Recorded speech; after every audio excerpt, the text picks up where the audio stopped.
कई बार सोचती हूँ कि एक कामयाब रिश्ते के लिए क्या फॉर्मूला हो सकता है। एक सक्सेसफुल रिलेशनशिप के लिए दो लोग ऐसा क्या करें कि ताउम्र के लिए एक दूसरे की हर ख्वाहिश, हर कमी को पूरा करें, एक दूसरे को थामे रखें। वो ऐसा है ना कि हमें दुनिया में हर तरह का गणित सिखाया जाता है, लेकिन रिश्तों में हिसाब किताब नहीं होता ना। असल में रिश्तों में हिसाब किताब होता है और बहुत ज्यादा होता है। लेकिन वो भी तो है ना कि मोहब्बत करने वाले लोग गणित में जरा कच्चे होते हैं। हाय, मैं हूं एकता।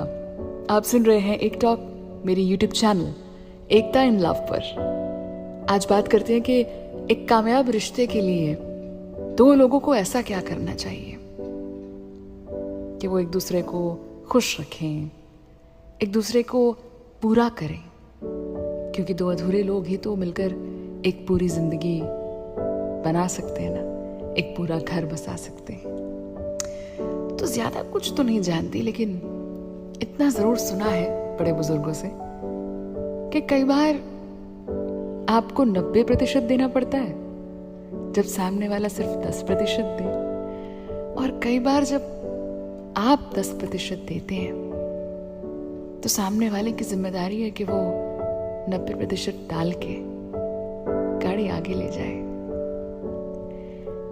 दोनों हाथों से ताली बजती है ना। ज्यादातर लोग कहते हैं कि एक दूसरे को संभालते रहना, बार बार ये याद दिलाते रहना कि आप उन्हें प्यार करते हैं। मुझे लगता है ज्यादातर माफ करते रहना, उससे गाड़ी अच्छी चल जाती है ना। कंडीशन सप्लाई, हर चीज की सीमा भी होती है, दोनों तरफ से होता है। और एक बहुत ही खास बात जो मुझे लगता है कि आजकल के जमाने में बहुत काम आ सकती है, और वो ये है कि ऐसा नहीं है आपको सामने वाले की आदत बन जाना है या उनकी जरूरत बन जाना है, लेकिन भीड़ में भी, महफिल में भी, काम, जद्दोजहद, दुनिया, रस्मों रिवाज, ड्यूटीज, सारी चीजों के बीच में भी अगर उनका ख्याल आते ही आपको थोड़ा सा भी सुकून मिलता है तो आपके बीच में प्यार का रिश्ता है तो सही। और उससे ज्यादा प्यारी बात यह है कि हो सकता है सामने वाला शायद 10% से ज्यादा ना दे पाए,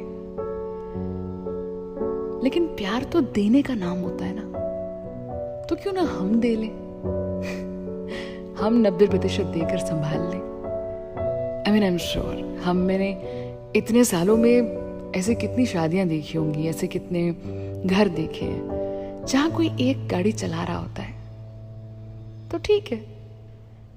अगर एक ऐसा खुशहाल घर है जहां किसी एक की गाड़ी चलाने से सब सही रहता है तो उसमें भी दिक्कत नहीं है, लेकिन मजा तो तब आए जब दोनों बराबर के साथी हों। स्टीयरिंग किसी एक के नहीं, लेकिन दो अलग हाथों से कंट्रोल में किया जाए। क्या खूबसूरत गाड़ी चले तब, एकदम ट्रैक पर, है ना, उसका अपना ही मजा हो। और सबसे ज्यादा इंपॉर्टेंट बात है जो मुझे लगता है हर रिश्ते में काम आती है, देखो, अनबन तो हो सकती है। जब दो बर्तन हो तो आवाज तो आ ही सकती है, और आनी भी चाहिए। तकलीफें, गुस्सा, आपके नेगेटिव ट्रेट्स, वो असल में आप क्या है वो बाहर लेकर आते हैं, तो ये सब तो होना जरूरी है। जितना ज्यादा झगड़ा उतना पक्का प्यार, क्योंकि उतनी असलियत है। मीठा मीठा तो रिश्ता थोड़ी हुआ, भेल की तरह होता है, कभी तीखा, कभी खट्टा, चटनियों से भरपूर। जिंदगी की तरह। तो मैं कह रही थी कि एक जो सबसे ज्यादा इंपॉर्टेंट बात मुझे लगती है वो ये है कि आप कितना जल्दी एक दूसरे को मना लेते हैं। अब आप ये सवाल करेंगे कि एकता हम ही हर बार मनाएं, नहीं, ऐसी बात नहीं है। जैसा कि मैंने कहा कि किसी एक की जिम्मेदारी नहीं होता, लेकिन जितना जल्दी उस चुप्पी को ख़त्म कर दिया जाए, खामोशी बहुत ज़्यादा वक्त तक रहनी नहीं चाहिए दो लोगों के बीच में। आप जगह देंगे तो कोई तीसरा जगह बना लेगा, तो जगह मत दीजिए, मना लीजिए। मना के आप किसी अपने को अपने पास ही रखने वाले हैं। और फिर अगर आप ये सवाल करें हर बार मैं ही मनाऊं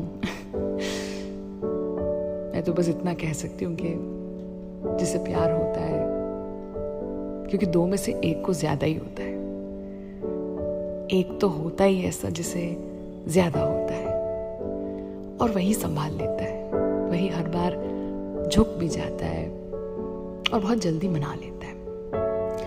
तो लड़ाई झगड़े होना, एक दूसरे की बुरी आदतें, एक दूसरे की गलत बातें याद दिला देना, ये सब चीजें आम है। जैसा कि मैंने कहा, दो बर्तन होते हैं तो आवाज करते हैं, लेकिन जितना जल्दी मान जाते हैं, फिर से एक दूसरे के पास आ जाते हैं, और किस तरह से भले ही लड़ाइयों के बाद चाहे कितना भी कुछ बुरा हो जाए, लेकिन इज्जत रहनी चाहिए एक दूसरे की। बहुत मायने रखती है ये बात। चाहे आप अपने रिश्ते को कोई नाम ना दे पाएं, चाहे उसे दुनिया की नजरों में जो लेबल आप देना चाहते हैं वो ना हो, all that thing is different, लेकिन इज्जत होनी चाहिए। बहुत बड़ी बात होती है। आप जिसे प्यार करें ना करें, इज्जत सबसे ऊपर आती है। It is about valuing another human, and I think that's very important. चलिए, कल मुलाकात होगी 9 बजे मेरी YouTube channel Ekta in love पर। चैनल सब्सक्राइब जरूर करें।